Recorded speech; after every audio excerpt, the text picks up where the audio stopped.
What's going on, everyone? My name is Cole Cactus, and welcome back to the channel. Alright, so I think I have to admit, I may have been wrong. This right here, the Logitech G Pro X Superlight, very well may be the best gaming mouse out there.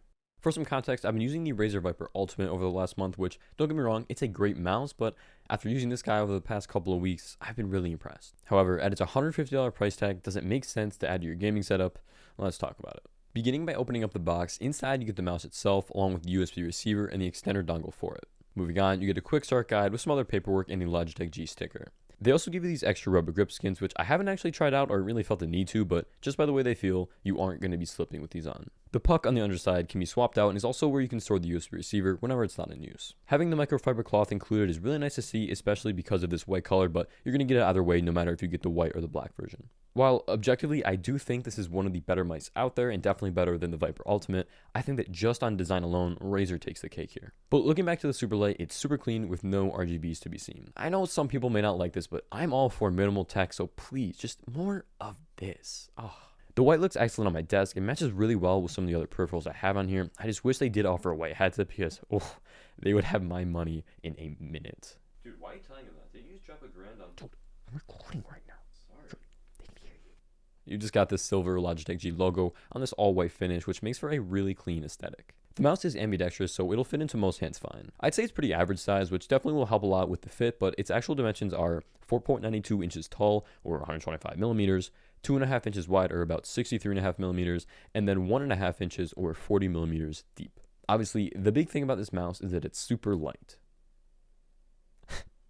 That was stupid, but yeah, coming in at 63 grams, this guy is not going to weigh you down. It's no surprise why so many pro players use this because of how much control you can have in game. You have two side buttons which can be mapped on the left, however there isn't any on the right like on most other gaming mice. I never use these personally as I always kind of thought they were a lot harder to get at, but it is worth noting if there's something you're accustomed to. Clicking on them for the first time, they were a lot better than I expected. These are much higher quality than a lot of mice I've tried out in the past and give great feedback. The click itself isn't loud and it doesn't make that like clacky noise that I think a lot of alternatives do. I don't think that was the right word to explain it, but here's what I'm talking about.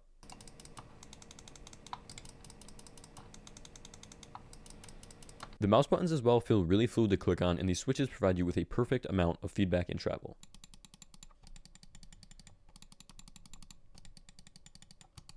I know that a common issue with the G Pro Wireless was double clicking, and I have not experienced it with this mouse, but also haven't been using it long term, so I can't really comment much on that. What I do know is that the switches inside were changed from the on-run 50Ms to 20Ms, so I would hope that makes it less prone. But moving on, I do love how smooth the scroll wheel feels, and as an added benefit, it's not obnoxiously loud to click on.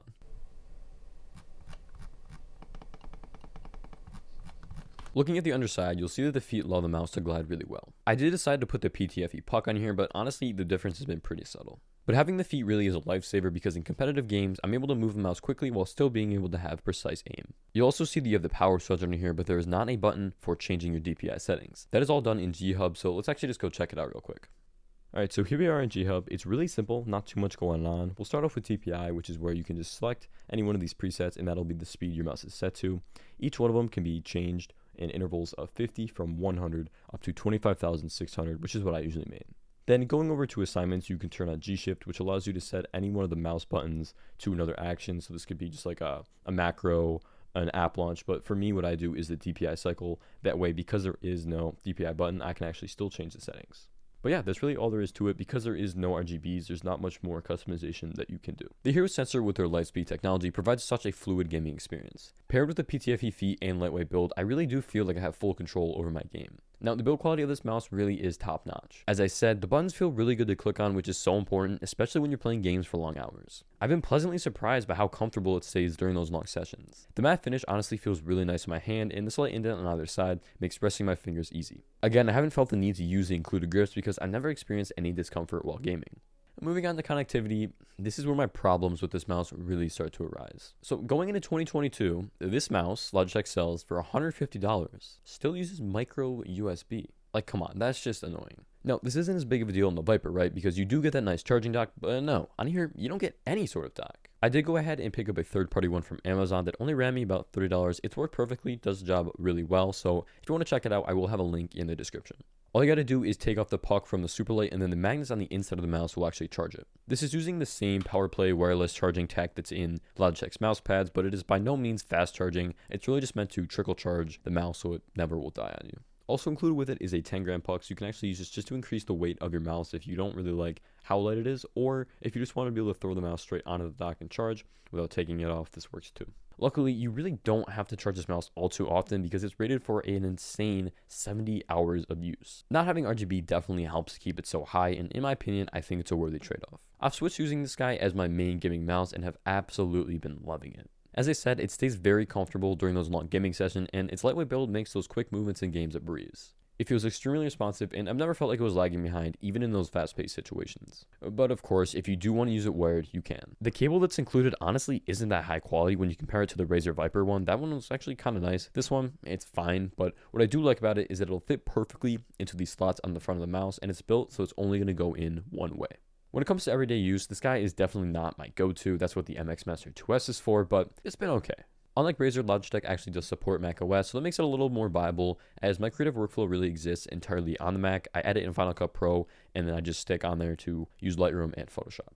It does stay really comfortable, so aside from video editing, because I do like to have the side scrolling, I can definitely see myself using it. And that pretty much is the Logitech G Pro X Superlight. This is a fantastic mouse for gaming and definitely one, if not the best available. The design is very clean and minimal, not featuring any RGB, which makes the 70-hour battery life possible. The PTFE feet allow for a lot of glide, and the sensor inside is super fast, which ensures you're going to be having a responsive gaming experience. The build quality is superb, all the buttons feel great to click on, and the body itself is solid. Now, its $150 price tag is expensive, especially considering that this is still using micro USB without a wireless charging dock like the Razer Viper at the same price has. But if you can put that aside and don't mind spending the extra money, then I think that this can be a very good pickup.